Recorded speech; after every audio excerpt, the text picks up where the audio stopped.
हर सितारे की चमक के पीछे एक संघर्ष होता है। यहाँ हम लाते हैं उन लोगों की कहानियां जो सिर्फ नाम नहीं, मिसाल हैं। वेलकम टू सिटी लाइट्स, जहां जिंदगियां बोलती हैं। आज हम बात करने जा रहे हैं उस कलाकार की जिसने हंसी को सिर्फ मनोरंजन नहीं बल्कि इंसानियत का जरिया बना दिया। एक ऐसा इंसान जो न तो किसी फिल्मी खानदान से था, न ही उसे कोई गॉडफादर मिला, लेकिन अपनी मेहनत, कॉमिक टाइमिंग और देशी अंदाज से उसने भारत के कॉमेडी मंच पर क्रांति ला दी। राजू श्रीवास्तव का जीवन सिर्फ एक कॉमेडियन की कहानी नहीं है, ये संघर्ष, धैर्य, विश्वास और मेहनत की मिसाल है। एक ऑटो चलाने वाले से लेकर देश के प्रधानमंत्री के साथ मंच साझा करने तक का सफर, उन्होंने हर पड़ाव को अपने जोक्स और जज्बे से पार किया। इस बायोग्राफी में हम जानेंगे कि कैसे कानपुर का एक मामूली लड़का कॉमेडी किंग बना, कैसे उसने मंच से हंसाते हंसाते समाज को आईना दिखाया और कैसे उसकी मुस्कान आज भी हमारे दिलों में जिंदा है। तो चलिए शुरू करते हैं एक ऐसे कलाकार की कहानी जिसकी हंसी आज भी हमारे आंसुओं को रोक लेती है। ये है राजू श्रीवास्तव की प्रेरणादायक जीवन यात्रा। राजू श्रीवास्तव का असली नाम था सत्य प्रकाश श्रीवास्तव। उनका जन्म 25 दिसंबर 1963 को उत्तर प्रदेश के कानपुर शहर में हुआ था। एक सामान्य मध्यम वर्गीय परिवार में जन्म लेने वाले राजू के पिता रमेश चंद्र श्रीवास्तव बालाई काका के नाम से मशहूर थे, जो पेशे से एक कवि थे। घर में साहित्यिक माहौल था, लेकिन आर्थिक स्थिति बहुत ज्यादा अच्छी नहीं थी। बचपन से ही राजू को लोगों को हंसाना अच्छा लगता था। वो स्कूल में मिमिक्री करके अपने दोस्तों और अध्यापकों को खूब हंसाते थे। जब लोग उनकी तारीफ करते तो राजू को अंदर से खुशी मिलती थी। तभी से उन्होंने सोच लिया था कि उन्हें कुछ अलग करना है। राजू ने सबसे पहले अपने मोहल्ले और स्कूल में मिमिक्री से शुरुआत की। वो अमिताभ बच्चन की नकल बहुत अच्छी करते थे। इतना ही नहीं, राज कपूर, धर्मेंद्र, शत्रुघ्न सिन्हा और यहां तक कि नेताओं की भी नकल करते थे। धीरे धीरे उनका नाम कानपुर के लोकल कार्यक्रमों में होने लगा। यहीं से उन्हें आत्मविश्वास मिला कि वो इस कला को बड़े स्तर तक ले जा सकते हैं। लेकिन कानपुर में रहकर बड़ा सपना देखना आसान नहीं था, इसीलिए राजू ने मुंबई जाने का फैसला किया। मुंबई में राजू का शुरुआती समय बेहद कठिन रहा। वो ऑटो रिक्शा चलाते थे, छोटे मोटे स्टेज शो करते थे और फिल्मों में एक्स्ट्रा आर्टिस्ट के रूप में काम करते थे। कई बार उन्हें भूखा भी सोना पड़ता था, लेकिन उन्होंने कभी हार नहीं मानी। वो जहां भी मौका मिलता अपनी मिमिक्री और कॉमेडी का प्रदर्शन करते। उनकी मेहनत और लगन धीरे धीरे रंग लाने लगी। राजू श्रीवास्तव ने फिल्मों में भी अपनी किस्मत आजमाई। 1980 और 90 के दशक में उन्होंने कई हिंदी फिल्मों में छोटे मगर यादगार रोल किए।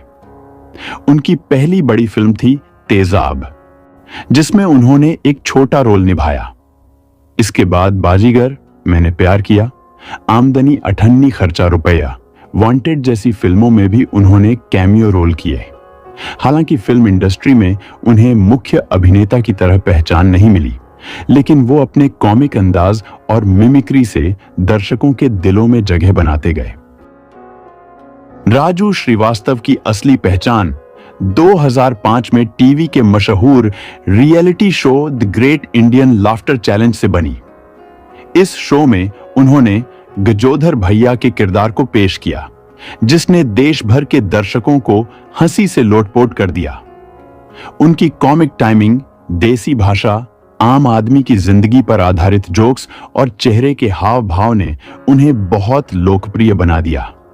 वो इस शो के रनर अप रहे, लेकिन पब्लिक के दिलों में वो असली विजेता बन गए। इसके बाद उन्होंने laughter nights, comedy circus, the Kapil Sharma show, comedy का महामुकाबला जैसे कई शोज में हिस्सा लिया और अपनी जगह मजबूत की। राजू श्रीवास्तव का गजोधर भैया सिर्फ एक कैरेक्टर नहीं था, बल्कि देश के हर आम आदमी का चेहरा था। गजोधर के जोक्स, उसकी मासूमियत, गांव की सीधी सादी भाषा और हास्य से भरी टिप्पणियां आम जनता से सीधा जुड़ाव बनाती थीं। गजोधर भैया के बहाने राजू ने समाज के कई मुद्दों पर भी हंसी के साथ कटाक्ष किया, जैसे शादीशुदा जिंदगी, राजनीति, शिक्षा, सरकारी तंत्र, ट्रैफिक आदि। कॉमेडियन के रूप में सफल होने के बाद राजू ने सामाजिक और राजनीतिक क्षेत्र में भी कदम रखा। साल 2014 में उन्हें भारतीय जनता पार्टी ने पार्टी में शामिल किया। वो प्रधानमंत्री नरेंद्र मोदी के स्वच्छ भारत अभियान के ब्रांड एम्बेसडर भी बनाए गए। राजू ने मंच से हटकर भी लोगों के जीवन को बेहतर बनाने के प्रयास किए। वो युवाओं को नशा न करने की सलाह देते, समाज में स्वच्छता और सद्भाव का संदेश फैलाते। उनके वीडियो और भाषणों में हास्य के साथ साथ एक सामाजिक संदेश भी होता था। राजू श्रीवास्तव के निजी जीवन की बात करें तो उनकी पत्नी का नाम शिखा श्रीवास्तव है, जिनसे उनकी शादी 1993 में हुई थी। उनकी एक बेटी और एक बेटा है। राजू एक अच्छे पिता और पति के रूप में जाने जाते थे। जब वो स्टेज पर होते थे तब भले ही मजाक करते हों, लेकिन निजी जीवन में बेहद अनुशासित और पारिवारिक व्यक्ति थे। उनकी सफलता के पीछे उनकी पत्नी शिखा का भी बड़ा योगदान रहा। कठिन समय में उन्होंने राजू का साथ नहीं छोड़ा। राजू श्रीवास्तव का निधन 21 सितंबर 2022 को हुआ। 10 अगस्त 2022 को दिल्ली में एक जिम में वर्कआउट करते समय उन्हें हार्ट अटैक आया। उन्हें तुरंत एम्स में भर्ती कराया गया, लेकिन लंबे समय तक वेंटिलेटर पर रहने के बाद वो होश में नहीं आ सके। उनकी मौत से पूरे देश में शोक की लहर दौड़ गई। आम लोग ही नहीं, नेता, फिल्मी सितारे, कॉमेडियंस सभी ने उनके निधन पर दुख प्रकट किया। सोशल मीडिया पर उन्हें श्रद्धांजलि देने वालों की बाढ़ आ गई। उनका अंतिम संस्कार दिल्ली में किया गया और पूरे सम्मान के साथ उन्हें विदाई दी गई। राजू श्रीवास्तव आज भले ही हमारे बीच नहीं हैं, लेकिन उनका काम, उनकी कॉमेडी हमेशा लोगों के दिलों में जिंदा रहेगा। उन्होंने हंसी को आम आदमी तक पहुंचाया। उन्होंने दिखाया कि छोटे शहर का एक साधारण लड़का भी मेहनत से देश का सबसे बड़ा कॉमेडियन बन सकता है। उनकी जिंदगी एक मिसाल है, संघर्ष से सफलता तक की। वो सिर्फ एक कलाकार नहीं थे, बल्कि एक विचार थे, एक मुस्कान थे। यह थी एक और जिंदगी की प्रेरणादायक कहानी। अगर पसंद आई हो तो लाइक करें, शेयर करें और सब्सक्राइब करना न भूलें। सिटी लाइट्स, जहां हर कहानी एक रोशनी है। मिलते हैं अगली कहानी में।